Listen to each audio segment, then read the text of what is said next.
Right, so.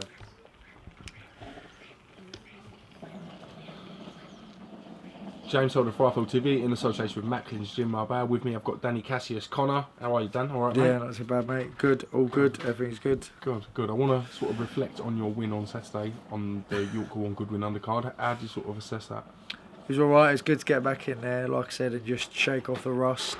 My first fight with MGM Marbella, which was like, it was nice just to get out. They signed me, like when I've signed with them, obviously they've got me straight out there, straight in action, which was brilliant for me. And like obviously my team and Alec and all the boys at the gym, it was nice to just get out there with and get a win. Obviously the fella I boxed was a tough kid. Like he was at welterweight as well, so he was a bigger man than me.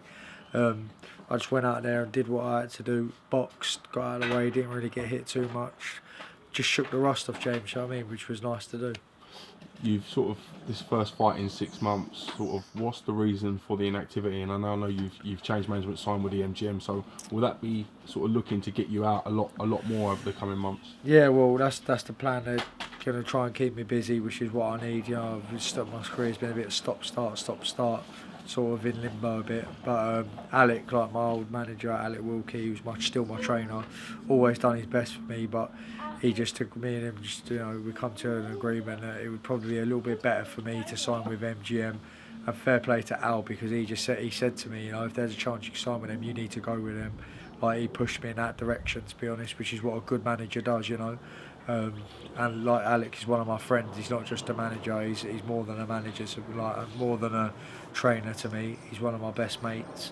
And yeah, so it's been good signing with MGM, like I said, and hopefully they're just going to keep me busy. And it was good to shake the ring rust off, mate. First W on the record, as we said. Back out in action when? When can we anticipate seeing you back in the ring, Dan? Hopefully sometime in June or July. Like I said, just waiting for boys at MGM to decide what's good for me or whatever. Like I said, they're in charge of my career now, so I'm a bit different to what I was before, where I was always sticking my oar in and trying to get fights here and there. These guys are going to do that for me now, and whatever they say goes. If they tell me that I'm fighting in 2 months because they think that's best, they're working with Alec together, so everyone knows what's going on. Alec sees me in the gym every day, he knows what I'm all about, knows when I'm ready to fight, when I'm not ready to fight, so I'm just going to leave it to Alec, Daniel, Anto and all the boys at MGM, and we'll see what happens. You've done sort of things the hard way in your career. You've had no sort of help and no sort of funding or sponsorship to get to the level you're at. So now to have that sort of infrastructure of the MGM behind you, how much has that helped you, and what do you think you can sort of achieve with that? Honestly, it's just a massive weight off your mind. Like to know that people have got your back, people are looking out for you. Not that I didn't have that with Alec before, because Alec's always, looked after me in a certain way, but MGM brings something totally different to the equation now.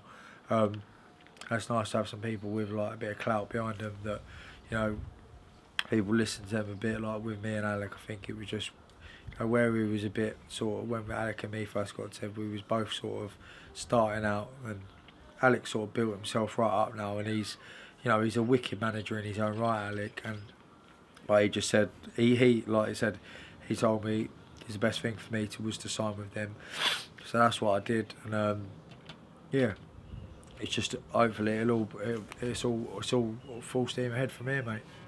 You'll be sort of fighting that lightweight, I take it now, Dan. Is that sort of the division you're looking to make a mark in? And it's quite interesting, the lightweight division at the moment. What are your sort of thoughts on that? Yeah, well, look, I like the bottom sort of end of the division, not bottom end, but the bottom end of title contention. So at the area level, we've got sort of Floyd Moore, my old mate Michael Devine. As you push up a bit, English British level, got the likes of Ahara Davis, who's an absolute monster. Dodd, Cardle, all them sort of people there around that mark. Luke Campbell, let's not forget. Tommy Coyle, I don't know what he's doing with himself. He's a welterweight, light welterweight, whatever it is.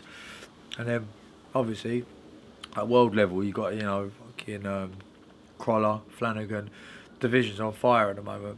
But and then at light welterweight, certain fights at light welterweight I'll be interested in as well. Tommy Coyle's floating about up and down the division, so like I said, whatever the MGM throw my way. I'm sure they'll be doing it in my best interest. So I'll leave it to them. But yeah, the division's on fire at the moment. Potential next dates? Anything sort of in the pipeline you can tell us that you sort of discussed? What's Like I the plan said, going mate, forward? early June, July, I think. Early June, mid June, to July. I want to be out in the next couple of months. But like I said, I'm just going to leave that to the boys at the MGM. They're more than capable of looking after me. So I'll leave that to them and Alec to decide. And I'm sure I'll be out pretty soon.